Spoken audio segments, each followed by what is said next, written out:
প্রতি ভক্ত সজ্জন, আশা করি সবাই ভালো আছেন। আমাদের নরসিংদী জেলার অন্তর্গত মাধবদী গৌরনীতায় আখড়ায় আজকে শেষ দিনের মতো শ্রীমদ্ ভাগবত গীতা পাঠ অনুষ্ঠিত হচ্ছে। ৬৪ প্রহর ব্যাপী তারক ব্রহ্ম মহাযজ্ঞ হরিনাম সংকীর্তন শুরু হতে যাচ্ছে। আগামীকাল অধিবাস কীর্তন, আজকে শ্রীমদ্ ভাগবত গীতা পাঠ ও আমাদেরকে কৃষ্ণকথা আলাপনে আমাদের মাঝে উপস্থিতি হয়েছেন বিল্বমঙ্গল দাস প্রভুজি।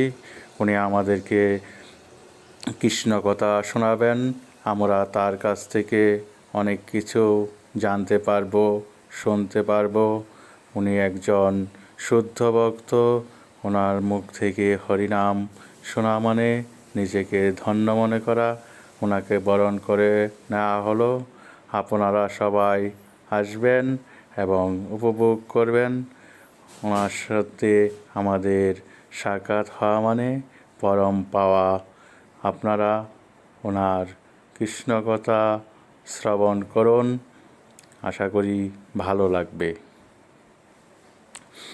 সবাই দেখছে, শুনছে এবং ৬৪ প্রহর মহানাম সংকীর্তন মাধবদী গৌরনীতায় আখড়ায় সবাই আসবেন এবং কীর্তন শ্রবণ করবেন। আগামীকাল অধিবাস কীর্তন অনুষ্ঠিত হবে।